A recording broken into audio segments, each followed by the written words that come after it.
mwiriwe neza.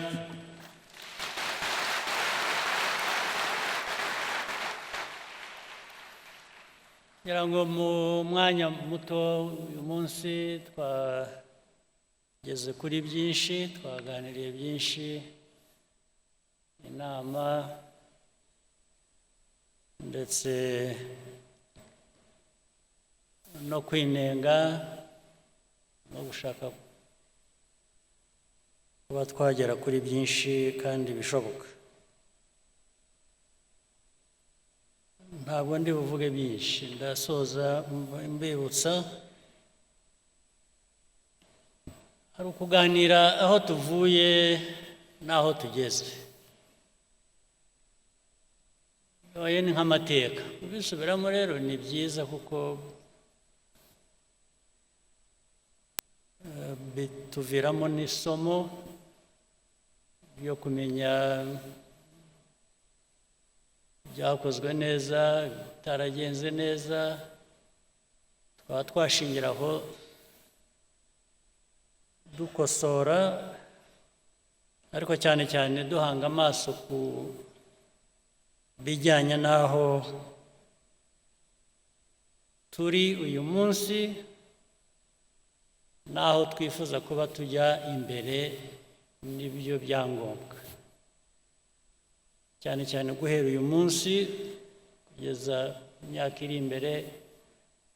Ibyo twakora ni ibiki, uko twabikora ni gute, cyane bishingiye ku masomo tumaze kuvana muri iyi myaka yose tubaye muri izi nshingano. Ibyo rero bishaka gutekereza birenze ubundi uko twibwira ubushobozi buturimo. Dukwiye gutekereza beyond what we think are our limitations. Guhora kandi mu magambo make no mu nama najya, hari ibyo twavuze byinshi mu mateka yacu, bimwe bibabaje cyangwa byababaje abantu, byashyize abantu mu kaga twanyuzemo. Hari icyo bidusaba rero mu buryo bwo kwiyubaka nk'abantu. Burya umuntu ariyubaka, yishyiramo imbaraga, yishyiramo umuco, yishyiramo ubushake ndetse n'imbaraga zo kurwanya ibibi. Umuntu abyiyubakamo bigakunda, birashoboka.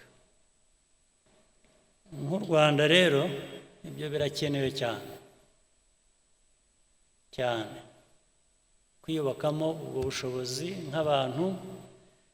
Ariko noneho iyo tubikoze nk'abantu, nk'igihugu, bitugeza kuri byinshi. Mu magambo make, pain ijyanye n'ibyo tunyuramo, n'ibyo twanyuzemo, n'ibindi dushobora kunyuramo imbere. Dukwiye kubaka capacity muri twe to be able to tolerate as much pain as we can. This is different from, I'm not talking about we should avoid self-inflicted pain. Ngo tugabanye amakosa, tugabanye ibintu bimwe bituviramo ingorane ari twe biturutseho bitari ngombwa. Ariko kubiturutse, icyo mvugira ko dukwiye kugira capacity to tolerate pain ndavuga pain ituruka ahandi udafitiye ubushobozi. If somebody wants to inflict pain on you, not only should you fight back, that you must, just to reject it. But should you fail in fighting back, you should, by other means, you should develop in yourself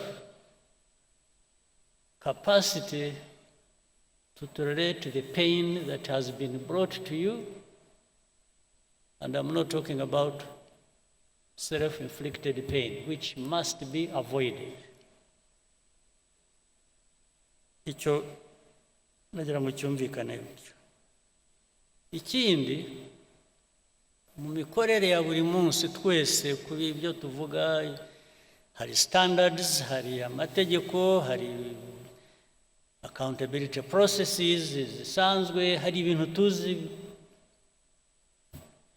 tugomba kuba tudakora, hari ibyo tuzi tugomba kuba dukora. You should also develop some impatience, some intolerance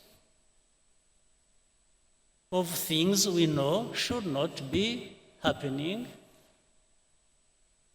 or that we should not be doing. Things we shouldn't be doing that are known, commonly we should develop impatience, intolerance about it. Meaning, if you see a colleague, a friend, doing what is outright wrong, why do you hesitate to say, please, that's not right? Why? Why don't you tell your friend, your colleague, or whoever? I say, no, you can't do that. Why would you just walk away and turn your back on that? Why? You know, cumulatively, if there are many cases here and there, it's going to come back and hit you as well.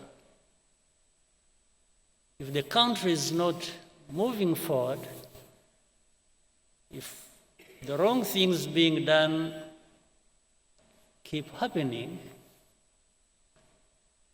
and you tolerate that, and you allow that to keep happening, there is no doubt it will come back to hit you as well. Above all, it's going to affect millions of our people. So, doing that, whether to whatever place of work or wherever, you should always have your eyes open, and you should always be willing to work with others. But this is important, that you should be able to reject what needs to be rejected. It doesn't matter who has done it. You must find a way of raising this issue wherever, so that it gets to be addressed.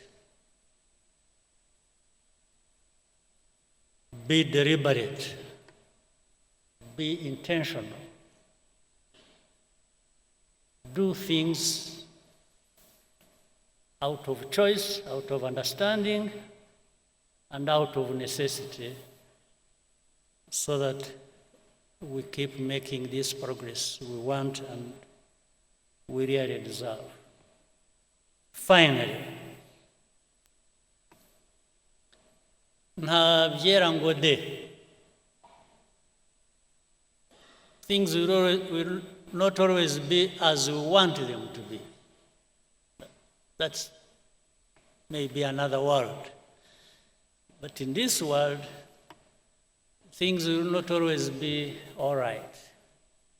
as we wish. So what do we do? There is one sure way of making a difference. Keep trying. Keep trying even when you fail, try again. Try again.